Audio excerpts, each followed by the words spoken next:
Thank you. Yeah, maybe we can have some more questions. Yeah. Sorry, I'm a student, so my English is very poor. No. I have a lot of questions.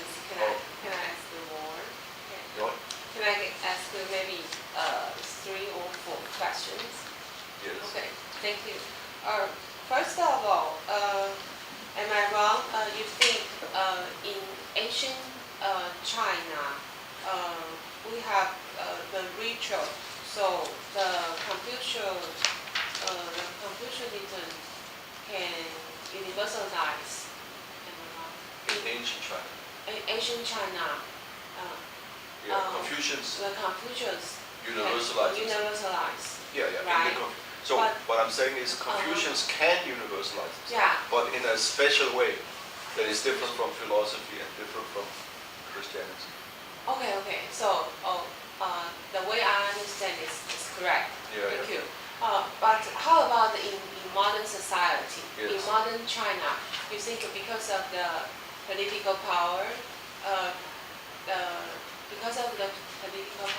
or the I think it's because of the political power, so the Confucianism cannot universalize. In contemporary China? Yeah. Am I right? Yeah, I think. I mean, if you want to universalize Confucianism as political Confucianism, then the Communist Party will not allow that. They allow Confucianism as culture, but still, they will be on top still. Right, and that's why somebody like Jiang Qing, he says the Communist Party is not Chinese. Okay, thank you. So I'm sure I pretty understand this. Okay. Thank you. I move on to the next one. Can you explain the difference between the Tao of Lao Tzu, the Tao, and the Western philosophy? I'm listening about you are talking about this, but I'm not really sure I understand. Oh, maybe if you can also just give us your last question. Last 2 questions. The third question is about Gong. You are talking about it is the imagined state. Sorry, my English is really poor.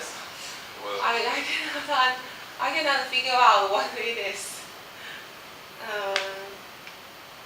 Thank you. The last one. Very sure. Thank you so much. Thank you for your patience. No problem. Okay, the last one is about Western philosophy and the science. You are talking about the Western philosophy and the science, and they can universalize. Sorry. Okay. Thank you. Yeah.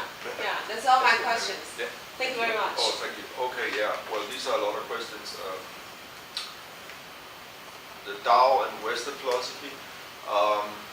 I think I just threw in this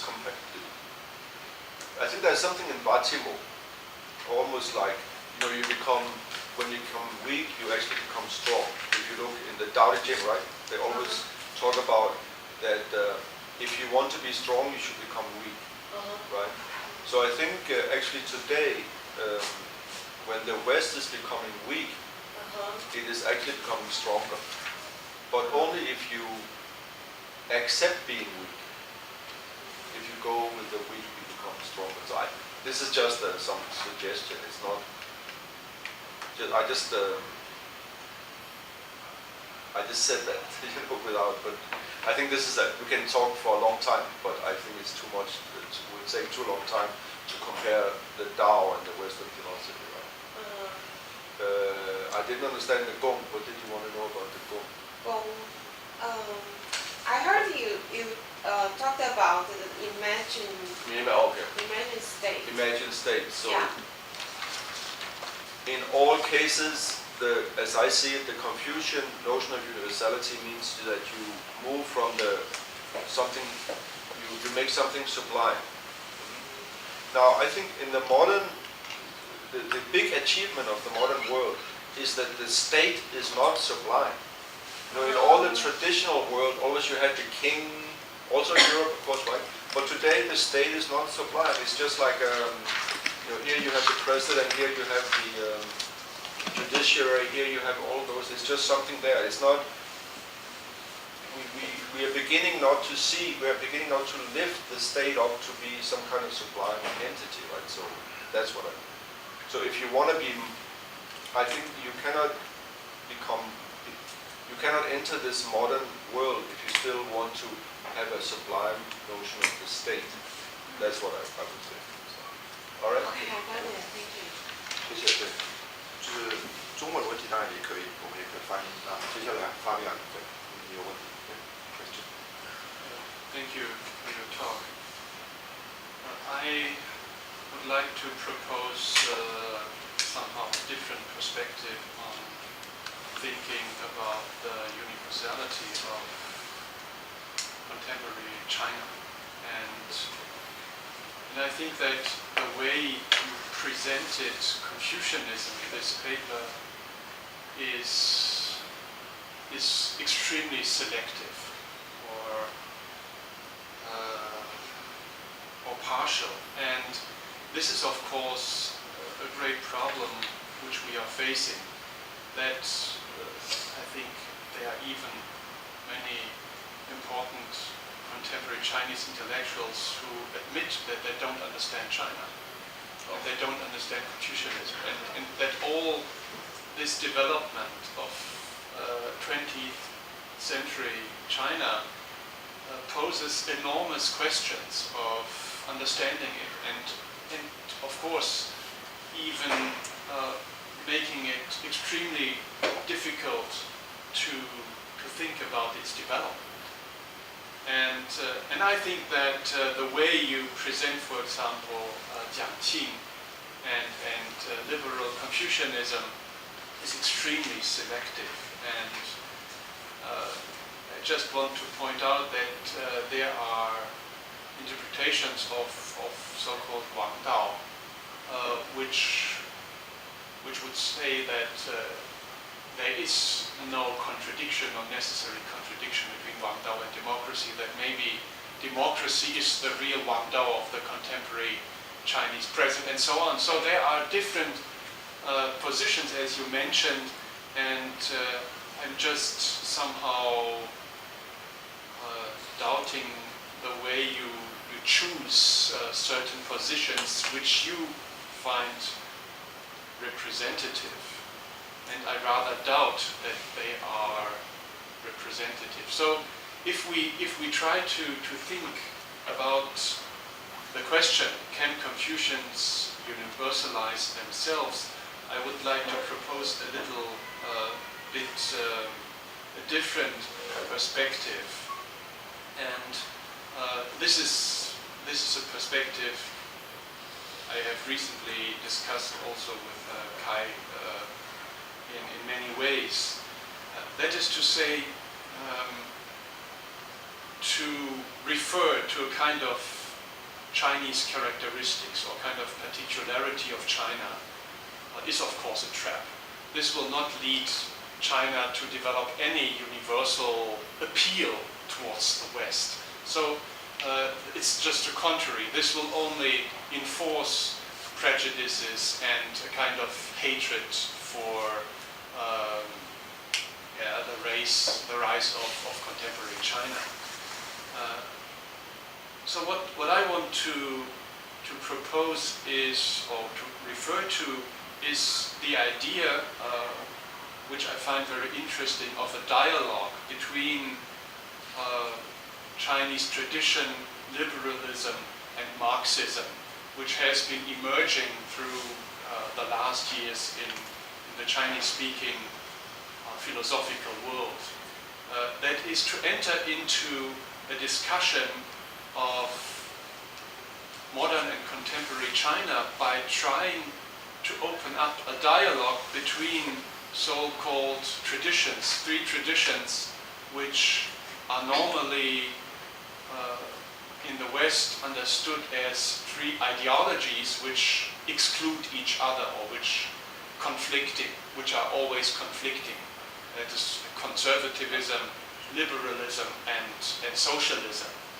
So you always have as Immanuel Wallerstein would put it, you always have, since the French Revolution, three ideologies which are competing and somehow relating to each other, or in some way combining. But what we don't really find is the idea of a dialogue or a communication between those three, I would say, revolutionary or explicitly modern traditions.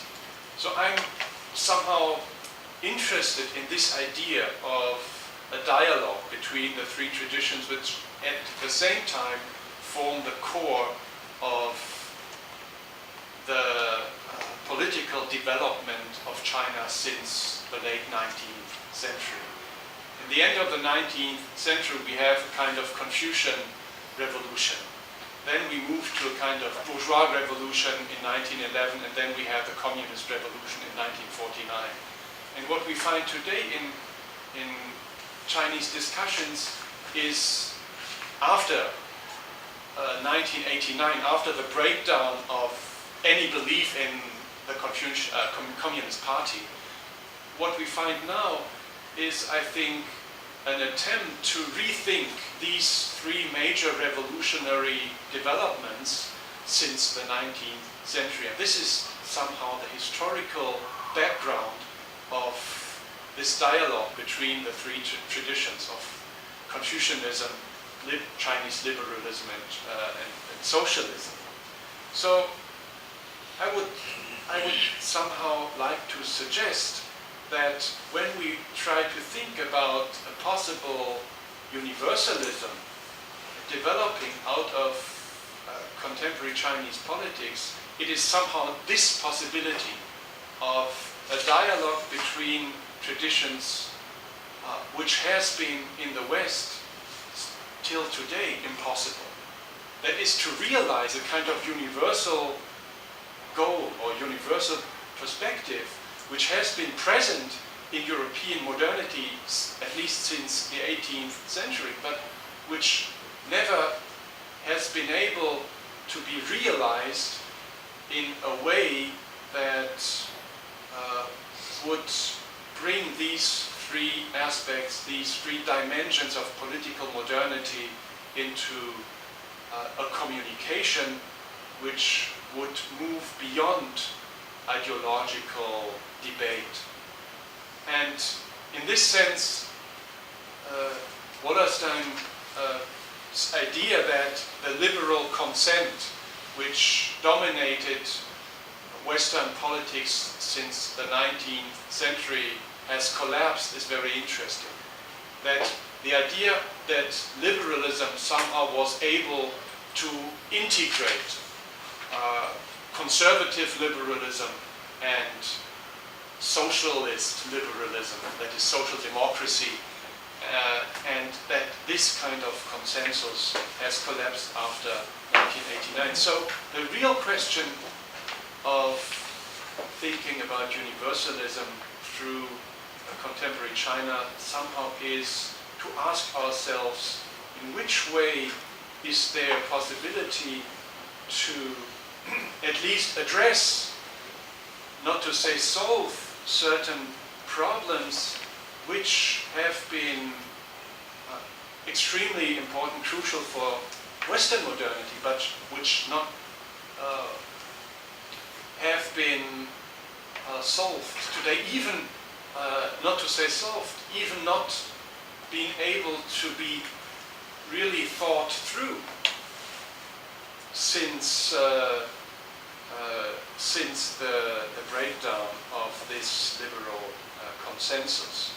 So what in this context I would like to ask is that somehow Confucianism, or to say even broader, Chinese tradition provides the cultural background to think about a dialogue or a communication between these three traditions, in the sense that Confucianism, to give this example, traditionally has not been opposed, for example, to Buddhism or to Taoism. There's this somehow possibility of communication between the three teachings, which has been, of course, since at least Ming and Qing times extremely important. So somehow we may say that the three political traditions which have emerged in Europe since the 18th century and which have been implemented in China since the 19th century now can get into dialogue by referring to a kind of non-exclusivist Chinese tradition. And of course, Confucianism has been an important actor in this possibility. So I would say that this is a kind of universal appeal which at least we can think about. I'm not talking about the political significance for future development. No, I'm just talking about a kind of thought experiment that would be very different from the approach you describe in your paper.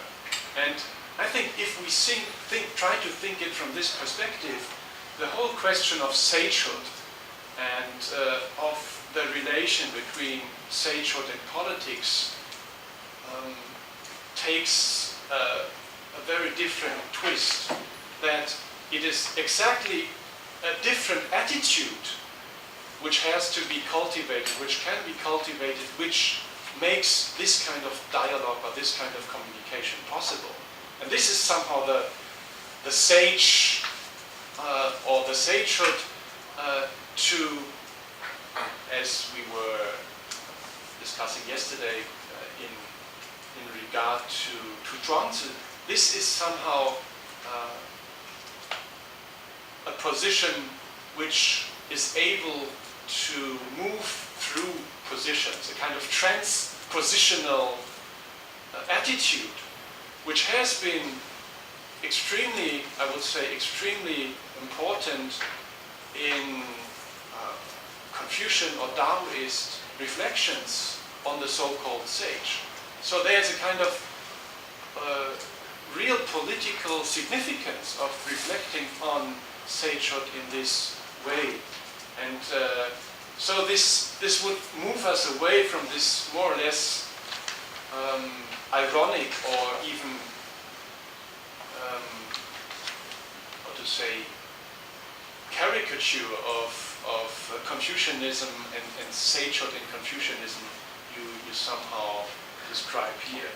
Maybe can you just put it, Yes, and the last point, I make it very short, is this Confucian universality through ritual. You say at one point in the paper, page 12, that the distinctively Confucian view of universality originates in the notion of ritual. And this is, I would say, of course, a very controversial idea. If you just think of Du Erming's discussion of the tension between Ren and Li, I think it is hard to imagine that there's a kind of universal ritual which can be understood as a way to open up Confucian universalism. So, in some way, this idea of understanding universality in Confucianism through ritual discloses, closes up or makes us impossible to think what I have been trying to say in the first and the second point. Okay, thank you so much. So there are several points, but I know they all hang together, so I will try to. First, yes, my presentation of Confucianism is extremely selective. That is true. I fully admit my knowledge of all the positions of Confucianism, especially as they're developing in China, is limited. I took two what I consider kind of extreme positions, and then I hope that sort of would catch the possibilities. I mean, I know there are many possibilities in between. So I will, all I can do is try to read more and try to understand more. I totally accept your criticism. Now, you said maybe I will learn that you can have some kind of interpretation of the Wangdao as compatible with democracy. Yes, they are positions. Yeah. So okay, I will try to find them, and maybe you can give me some reference. And I think I read some, and what I have read, I'm certainly not very impressed by, but there might be other ones that are very good. Then you say that the universality in China, and there's a whole discussion in China today where they are somehow trying to recuperate their historical experience with conservative, liberal, and Marxist tradition, right? That's what's going on in China today. And they're trying to recuperate that and think through what happened and how do we go on from there in the future, right? Now, that, of course, that I think is very, very important. And that might, to the extent that that can happen in a more or less free dialogue in mainland China, that certainly is very hopeful.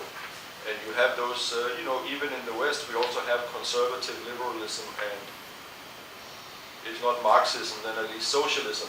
Those are the three major kind of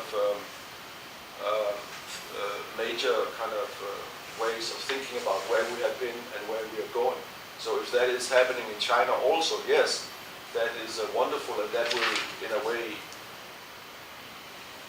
that is a way to universalize yourself also, different from the way I talk about here.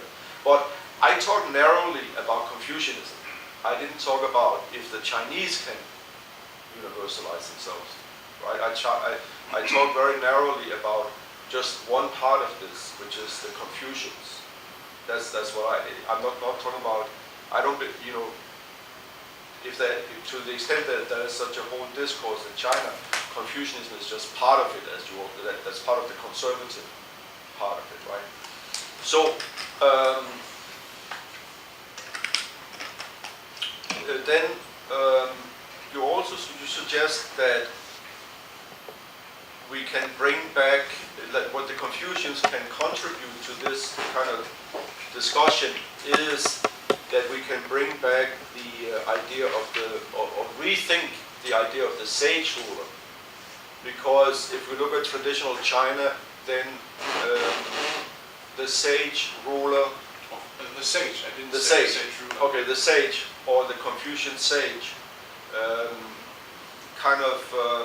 is able to show us how you live in a kind of harmonious relationships with other points of view, like traditional China that had Taoism and they had Buddhism, but the Confucians were always able to live with them in a kind of harmonious situation, right? I think you're suggesting maybe... Not necessarily harmonious, but they live together somehow. Live together, yeah.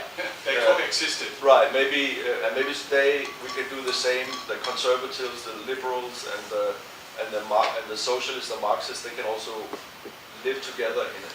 I think that's what you're suggesting. The Confucians can somehow show us that, right? There's a potential for to think about this. Yeah. At least.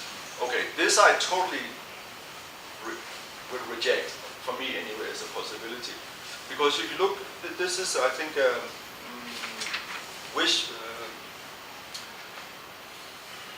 I see the sage as basically it's a form of what they, I think in sociology they call flexible authoritarianism. The sage is very flexible, but he is still in control. And it is exactly by being flexible that he is in control. So this is exactly what I think is the biggest danger in using Confucianism in the modern world. This idea that, I think even this idea of the harmonious society in China, they have this flexible authoritarianism. It's actually worse than inflexible authoritarianism, because if the ruler is inflexible, at least you can hit him. But if he is so flexible that you don't know where he is, you can never overcome it. In my opinion, it's a terrible, terrible, terrible situation, the Confucian sage in general. So I certainly have I don't believe you can have any reinterpretation of the sage that will somehow help us negotiate between different options in the contemporary world.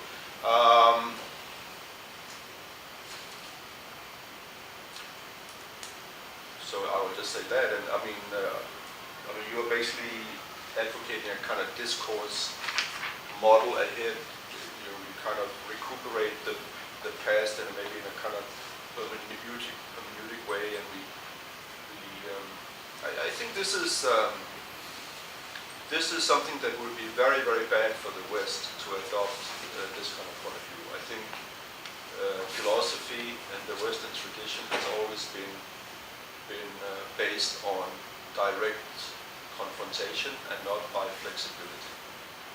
So maybe you can continue this later Yeah. for coffee. It's very interesting, but maybe collect more questions from the phone. Yeah. Thank you very much for your interesting and provocative talk. I have some questions or comments. First, you at the very beginning of your paper, you mentioned Mao Zedong's idea of he uses the passage in the Rhode about the Zaiwo's question, and then his answer mentioned about the concept an and buan. If you feel comfortable, you can go ahead.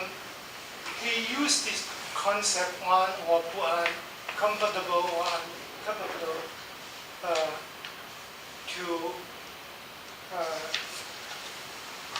explain his idea of the so-called transcendental feeling or transcendental emotion. But I'm quite skeptical of his idea.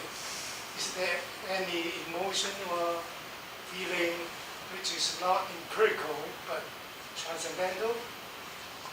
At least in the internet,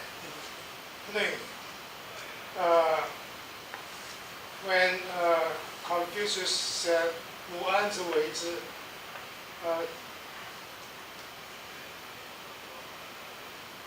before this sentence questions, he said, 夫君子之居丧，食指不干，闻乐不乐，居处不安. So his concept of 不安 is related to 居处不安. And in another passage, in the 12 14, Confucius mentioned 君子食无求饱，居无求安. So it is the same. 居无求安 and 居处不安 is the concept one is with the same sense. It means that you are living, you feel uncomfortable in your living place. So it is a very common sense idea of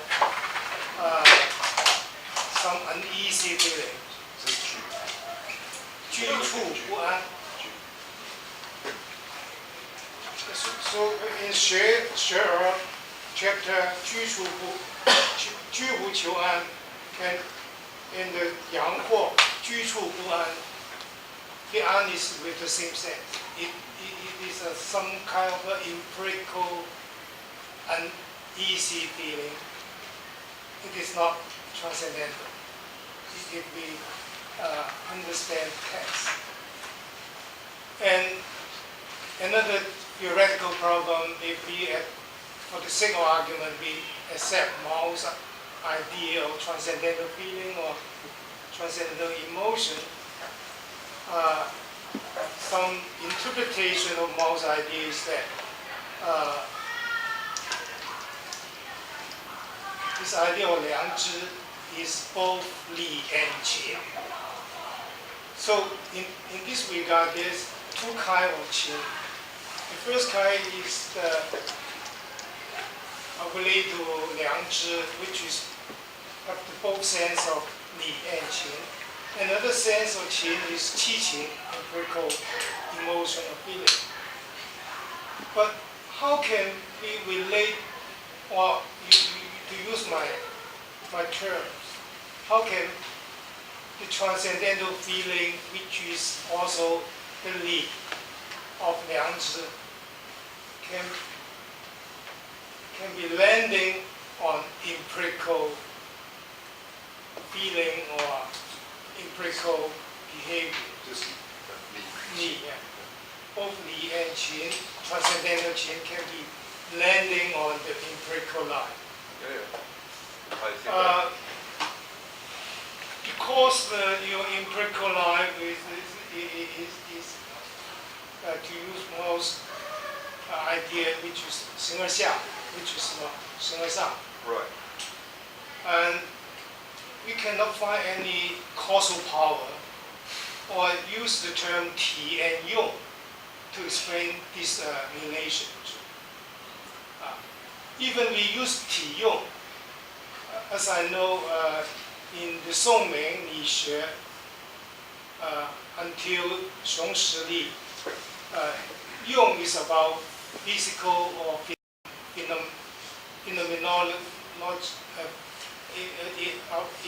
phenomenal level. But Mao has a special idea of 用. He means 用, he uses a thing in itself as 用, not phenomenon. I think most of the students of Mao do not aware of this usage. 用 is thing in itself, not phenomenon. No, how? So in this, we cannot use. So according to Mao, we cannot use 体用 to explain the landing problem. And we also cannot use Kantian concept of mental causation to explain the empirical life, the relationship between empirical life and the transcendental realm of 良知, which is both Li and Qin. So I think there's no ontological status for this idea of transcendental feeling. I think in Mao's philosophy, it's difficult. Yeah, I agree with you. But I have not. I mean, I have not studied Mollgaard's philosophy in detail. But the only thing I totally agree with you is the move I see from my limited understanding of this is simply that, again, he's just raising something particular up to the sublime, just raising it. Just saying, why is it sublime? Well, because Confucius says, walk one, then it becomes sublime. There's no particular philosophical reason. It's not. That's why I say most discourse is not philosophy. My second question is about the Yeah. physical object. For example, the cup. The cup you can Yeah, the call. raise up into the sublime level. Yeah. But I have some explanation for this phenomenon. Okay. For example, if a ET from external planet visits the Earth, and then he find this young lady use a piece of paper downstairs to buy coffee, or go to McDonald's to buy a burger. And at that planet, there's no currency. So he or she must be very shocked of this magic power. Why a physical object of a piece of paper can be used to exchange a coffee or a burger? This is a magic. So, if actually my explanation of the Confucius or Xunzi's idea of Li, I use John Xu's idea of social ontology. He thinks that a physical object counts as something other, some social or ritual object. So for example, a piece of paper counts as money, counts as $10 US. So there's the But magic. it is a social object. Right. And if I use a cup in the ritual as a ritual object,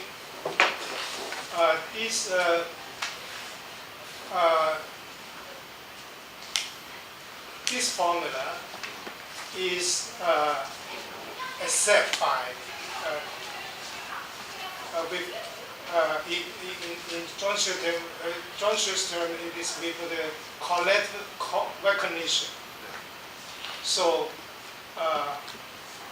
through this collective acceptance or recognition, people assign some kind of deontic power or normative power to the physical object. So there's a magical change. Exactly. So I also agree with you totally. So I think we can use this idea to explain why Yeah, secular thing can become sacred. Yeah, I agree. I totally agree. Okay, yeah, thank you. Yeah, maybe we can collect a few more Yes. questions. Yeah, Yes. Utahan. Question about your comment on Shijiwei viewpoint. You think that the causes of nihilism cannot overcome nihilism, but in my opinion, the nihilism is the highest value develop itself, and the paces of the God is empty. I think if from Shijiwei, the reintroduction of the paces of the highest value can overcome nihilism. But in your last paragraph, you just write one sentence and you say that the causes of nihilism cannot be the cure of nihilism. I hope you can explain this viewpoint. Okay. Yes. So this is Nietzsche, right? See. Yeah. Yes. So as I understand Nietzsche, the cause of nihilism. So you say God is dead. So the cause, the God is dead is beginning of nihilism, right? Yes. That begin with first you say there is a God, the highest value. Now the God tells you, only tell the truth. I think this is what Nietzsche says. Only God says to you create the God, and God says to you, always tell the truth. But the truth is, oh, I created God.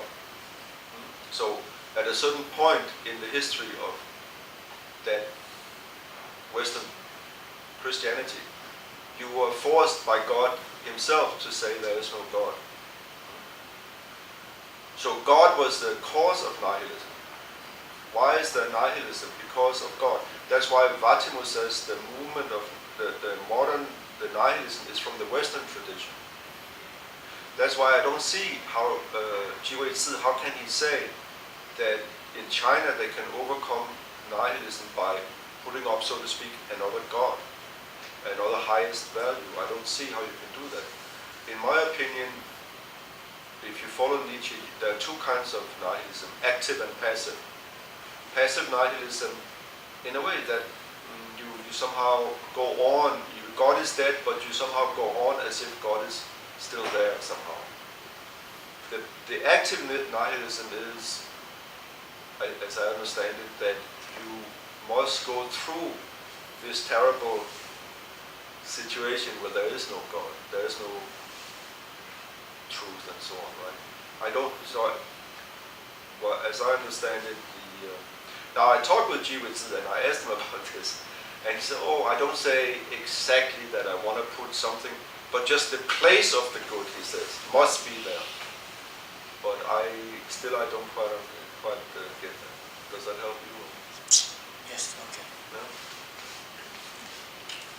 Are there any more questions? Yeah. 10 more minutes. 英文或中文的问题。 Continue. Yeah. Okay. I share with you about your worry about the present state of the world, and especially about capitalism. I think capitalism was born in the modern society with democracy and science, modern science. But after the birth of the grow up of capitalism, capitalism become globalized of capitalism. Then it becomes some kind of Frankenstein. You know Frankenstein? This story about English story. Frankenstein. Frankenstein. Oh. Yeah, my first translation. So the mother cannot control her son. So then, even though the modern civil society, I use a metaphor, mother is a liberal scientific society, which has many values, but until now, for example, the liberal modern society, we have some core values just like freedom, human rights, justice, equality. But in the globalized capitalism, we now know that there's a great unfair phenomenon between the rich and the poor. And the rich, through the capitalist games, can dominate the society. For example, in Hong Kong or Taiwan, most young people are not satisfied with the modern society in Taiwan and Hong Kong. They try their best to earn money. After 10 or 20 years, they cannot buy a house or a flat. It seems to them there's no future for them to develop. So they have to fight. In Taiwan, there was a Taiyanghua movement. In Hong Kong, there's an occupying central.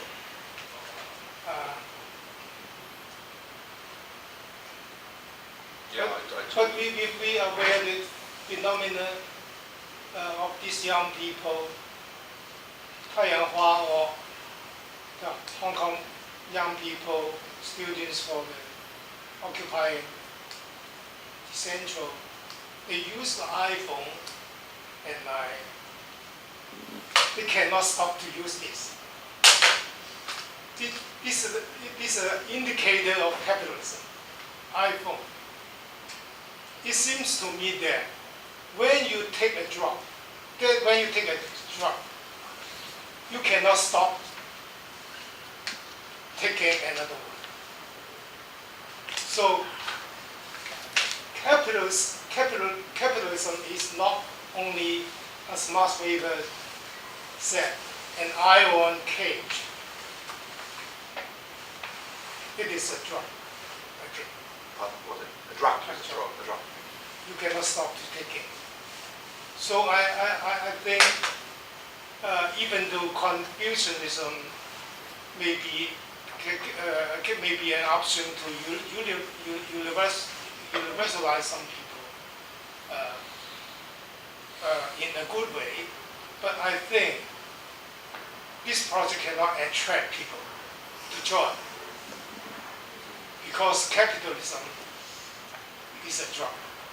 You cannot stop to continue to take. So I'm not quite optimistic to think there's any other, including the Chinese one or Western, good idea which can be universalized and then compete with capitalism. Okay. You might be right. You might be right. So you agree in a way, yeah? Well, capitalism is a drug. It is, yeah, and a drug is true. As you have the iPhone, and some people have. I just read a book.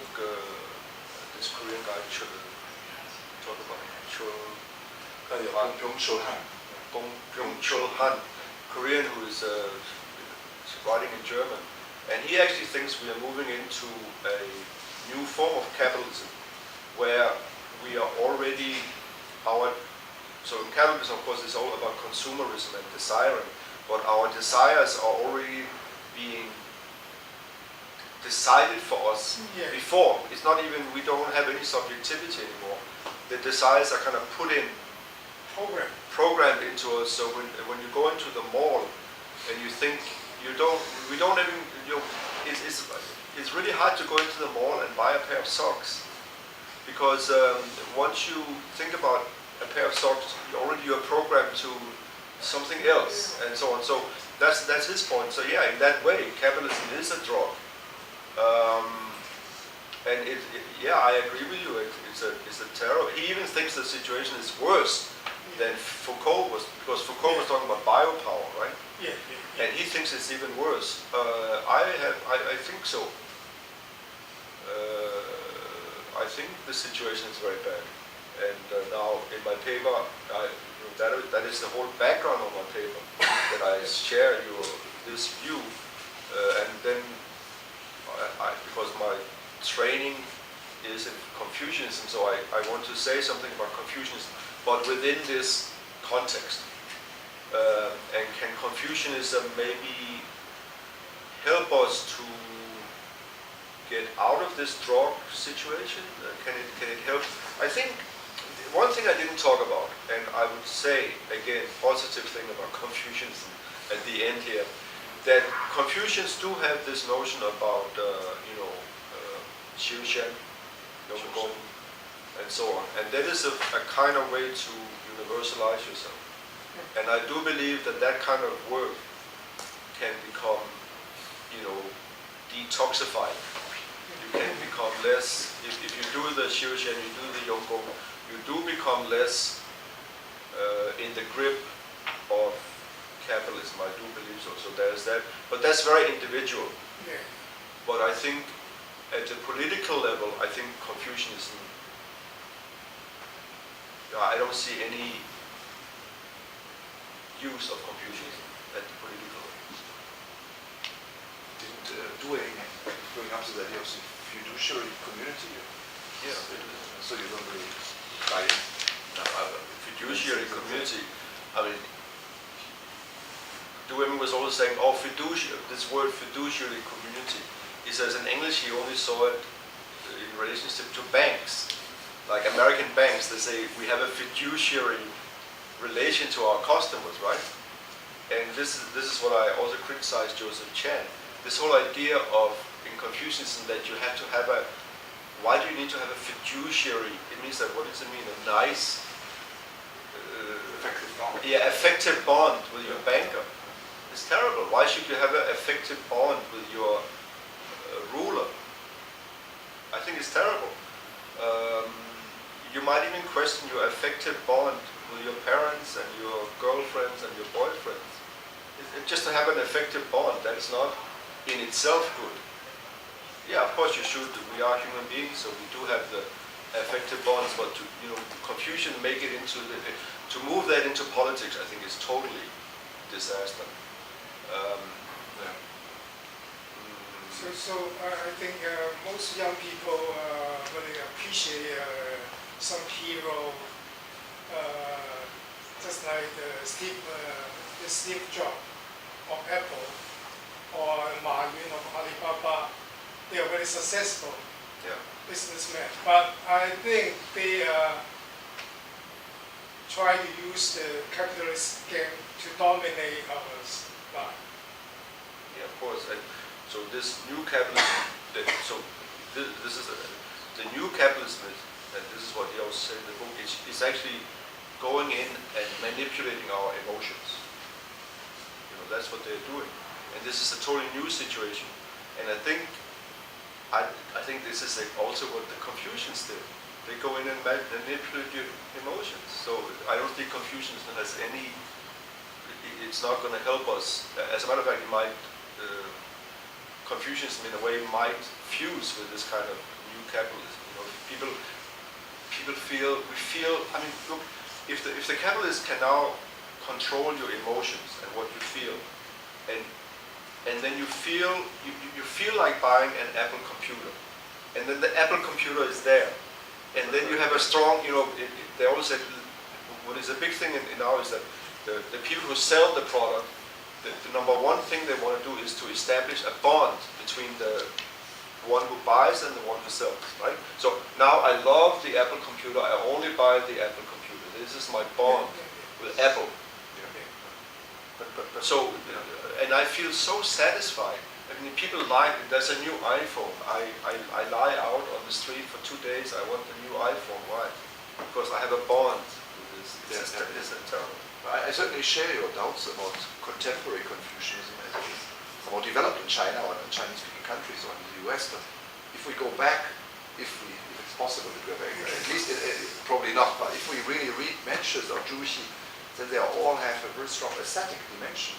It's about overcoming desires or reducing their desires. So it doesn't really fit. At least this original vision, moral vision of the Junzi, the sage, doesn't really easily fit into consumerist frameworks. There's a certain tension, I would say. A lot of people have written on this. I think somehow it might force you to slightly change your argument. Yeah, sure. This tension between consumerism on the one hand and then really Confucian arguments. For example, I'm not sure about it, but for example, the Jinping Mei, we have this kind of novels, Ming Dynasty novels, or Hong Lomong, which write about desires. Have a very positive, in a way, not entirely, but to some extent, firm conditions in daily life.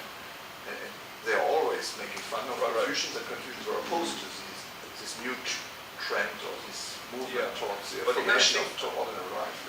I think also Jewish has an interesting argument. He says the asceticism of the Maoist era was actually it laid the groundwork for this hedonism in China today. And it's also not completely true to say that Confucians are ascetic. I mean, I have a quote from Xunzi here, and Xunzi says, in the perfect society, we have so many goods and commodities that they are overwhelming us. We have to burn them sometimes.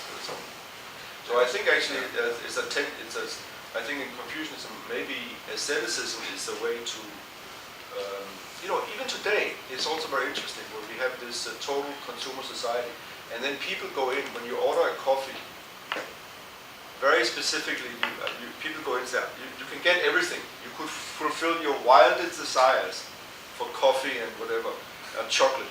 But people go in and say, I like a chocolate with skim milk. I don't want the full milk, with no sugar.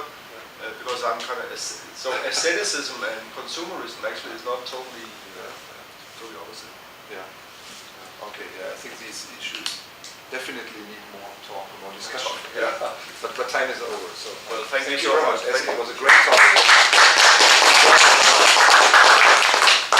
谢谢大家。对，所以我们这些议题还没讨论完，还没有一个答案，没有定论，但是以后大家可以多继续关注啊。对，谢谢。谢谢老师。So yeah.